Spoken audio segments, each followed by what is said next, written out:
আপনারা হয়তো এরই মধ্যে জেনেছেন বাংলাদেশে নতুন হাই কমিশনার নিয়োগ দিয়েছে ভারত। যাকে নিয়োগ করা হয়েছে তিনি হচ্ছেন দীনেশ ত্রিবেদী।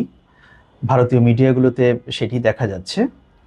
বহু বছর পর ভারত তার নেইবারহুডে একজন রাজনৈতিক ব্যক্তিত্বকে হাই কমিশনার বা এনভয় হিসেবে তারা নিয়োগ করেছে।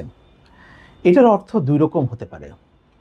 একটি হচ্ছে যে যদি একজন রাজনৈতিক ব্যক্তিত্বকে হাই কমিশনার বা অ্যাম্বাসেডর হিসেবে নিয়োগ করা হয়, তার কিছু সুবিধা থাকে। যেহেতু তিনি পলিটিক্যালি কানেক্টেড থাকেন হাই আপসের সঙ্গে, সেই জন্য তিনি এমন অনেক সিদ্ধান্ত নিতে পারেন যেটা হয়তো সাধারণ কূটনৈতিক যে নর্মস বা কূটনীতির যে জায়গা, সেখানে হয়তো সেই সব সিদ্ধান্ত নেওয়াটা সম্ভব হয় না।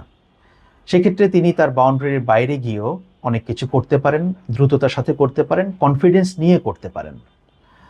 আবার অন্যদিকে যারা প্রফেশনাল ডিপ্লোম্যাট, তাদেরকে নিয়োগ করারও কিছু সুবিধা আছে। সেই সুবিধা হচ্ছে তারা তাদের যে কাজ, অভিজ্ঞতা, দক্ষতা, সেটার আলোকে তারা নিজেদের সিদ্ধান্তগুলো তারা নিতে পারেন এবং সম্পর্ক উন্নয়নের ক্ষেত্রে কাজ করতে পারেন।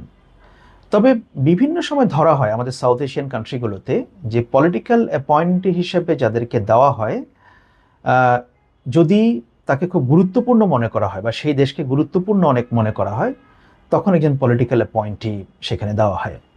হয়তো ভারতের ক্ষেত্রেও সেটা ঘটেছে, কারণ 5ই অগস্টের পরে বাংলাদেশ ভারত সম্পর্ক বেশ চড়াই উতরাইয়ের মধ্য দিয়ে যাচ্ছে, অনেকটা স্থবির অবস্থার মধ্যে ছিল, সেটা আপনারা হয়তো অনেকেই জানেন। বাংলাদেশও ভারতে আফটার 5th of August নতুন হাই কমিশনার নিয়োগ করেছে। এই দীনেশ ত্রিবেদী তিনি আসলে কে, ওনার পরিচয়টা কি, সেদিকে যদি আমরা তাকাই তাহলে দেখা যায় যে দীনেশ ত্রিবেদী একসময় পশ্চিমবঙ্গের রাজ্যসভার সদস্য ছিলেন।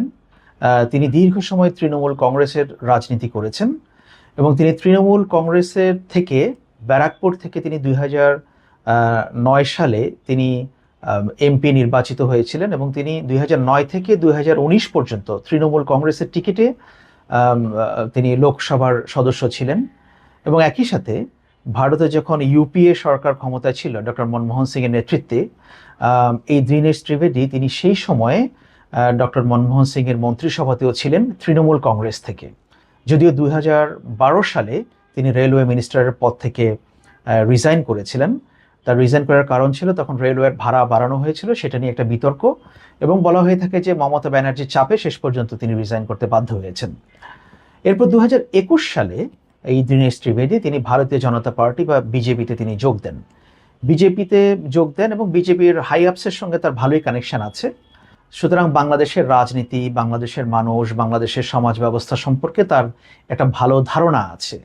ভারত সে ধারণাটাকে কাজে লাগাতে চায়। বাস্তবে কি হবে সেটা পরবর্তীতে বোঝা যাবে, কিন্তু ভারতীয় মিডিয়াগুলো বলছে যে এই কারণেই তাকে এখানে নিয়োগ করা হয়েছে ঢাকায়, যাতে করে তার একদিকে ওয়েস্ট বেঙ্গল কানেকশন, বাংলাদেশে বাংলা ভাষাভাষী, অন্যদিকে তিনি একজন পলিটিশিয়ান, বিজেপির সঙ্গে তার ভালো কানেকশন আছে। এই দুটো মিলিয়ে ভারত তাকে চুজ করেছে বাংলাদেশের নেক্সট হাই কমিশনার হিসেবে। এই রাজনৈতিক নিয়োগ এটা কি ভালো হয়, নাকি এর পিছনে অন্য কোনো কারণ আছে বা অন্য কোনো উদ্দেশ্য থাকতে পারে, সেটা হয়তো সামনের দিনগুলোতেই বোঝা যাবে।